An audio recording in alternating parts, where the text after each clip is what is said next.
À présent, on va passer à une étape pivot qui est qu'on va pouvoir publier notre premier module. Et vous allez voir que ça va être une démarche plutôt simple. Je vous montre donc les étapes pour savoir comment déployer votre premier module. Donc on va publier avec cette ligne de commande npm publish. Vous allez voir que c'est très simple, sauf qu'il faudra prendre la précaution bien sûr de s'authentifier. Donc vous aurez juste à suivre les étapes depuis votre console, votre terminal, pour vous authentifier avec le nom d'utilisateur, votre mot de passe. Et ce qu'il va vous demander également, c'est pour la première fois, lorsque vous publiez pour la première fois votre module, vous aurez à faire suivre par un flag un mot-clé, en fait, qui sera access public. Donc ça, il va vous le demander à l'étape où vous allez publier votre premier module pour la toute première fois. Alors voilà, donc on a notre module. Ce qu'on va faire comme ça a été montré, c'est npm publish. Sauf que là, donc là, on va avoir une erreur, c'est normal puisqu'on n'est pas authentifié. Là, il va nous dire que c'est interdit, puisque on aura à faire ici, on aura à utiliser cette ligne de commande qui sera npm publish access public pour la première fois. Donc on va le faire, on va suivre les étapes qui sont indiquées, puisqu'autrement on ne pourra pas publier.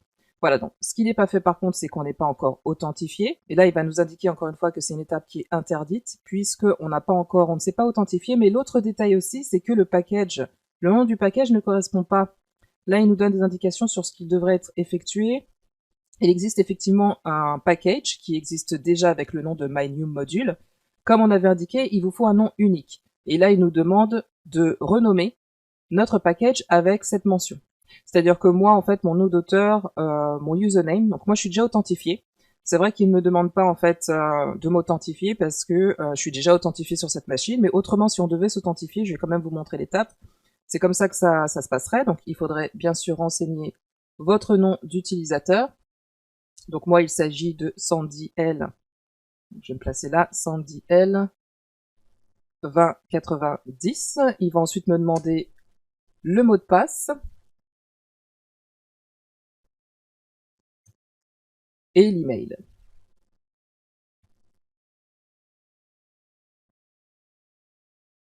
Mais si tout va bien, donc j'aurai, voilà, enter one-time password from your authenticator app. Donc, il va me demander aussi la double authentification, donc enter one-time password for authenticator app. Donc, je vais le rentrer ici. Donc, ça, ce sera reçu sur votre boîte mail si vous avez sélectionné cette option. Donc, je vais rentrer le code qui m'a été fourni, que j'ai reçu par email. Voici. Non, je crois que c'était pas le bon. J'en ai reçu un auparavant, donc voilà. Donc en fait, je me suis trompée. Ah bah alors, écoutez, si toutefois ça a échoué, vous devrez reprendre tout depuis le début. Bon, on va recommencer. Donc le username, donc il sera SandyL 2090. Ensuite le password, l'email que vous avez utilisé pour vous enregistrer sur npm.com. Et là, donc, one time password, il va m'en envoyer un autre, mais comme j'en avais eu plusieurs sur ma boîte mail auparavant, voilà, donc faut faire attention à prendre le tout dernier, le plus récent. Donc là, je devrais pas me tromper.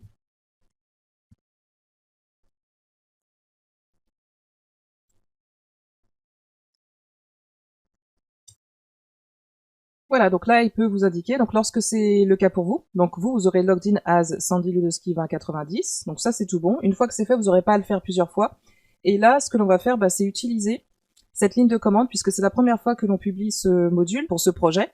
Donc là, vous aurez à faire cette ligne de commande. Donc là, on va voir que le problème maintenant, ce n'est pas l'authentification, mais c'est le nom, le nommage de votre module. Donc on va retourner ici et s'assurer d'utiliser un namespace. Alors le namespace, ça va correspondre à votre nom d'utilisateur, puisqu'en fait, on va voir sur le compte, on va y retourner.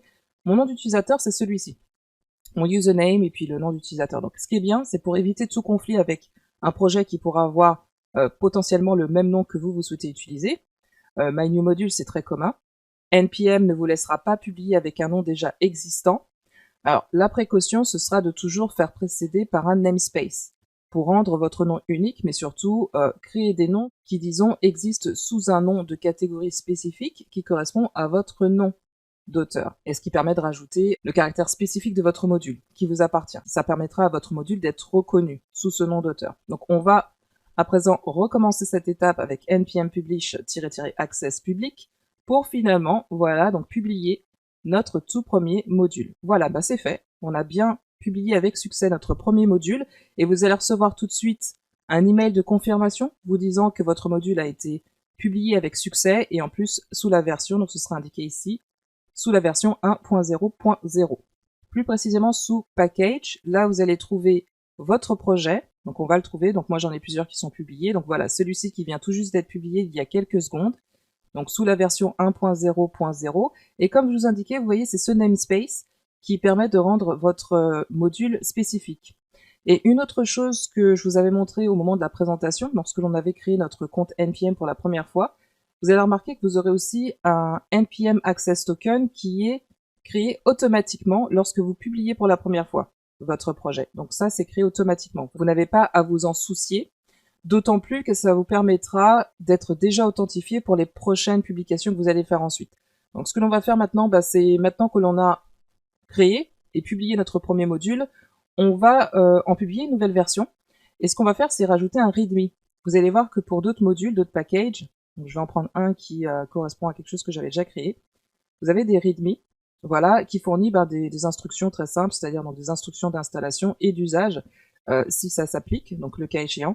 Donc déjà, le guide d'installation, donc ça c'est utile pour indiquer aux utilisateurs comment installer votre module et comment l'utiliser. Si c'est nécessaire, donc fournir une documentation avec un guide d'usage pour indiquer comment l'utiliser, donner des instructions d'utilisation pour la communauté. Donc ça permet d'être developer friendly pour la communauté tout entière. Donc c'est ce que l'on va faire ensuite, on va rajouter un README dans notre projet, et du coup, comme ce sera une petite modification, on va publier une nouvelle version de notre projet, on va incrémenter la valeur de notre version, donc ça se fera pareil avec une ligne de commande très simple, on va le faire juste après.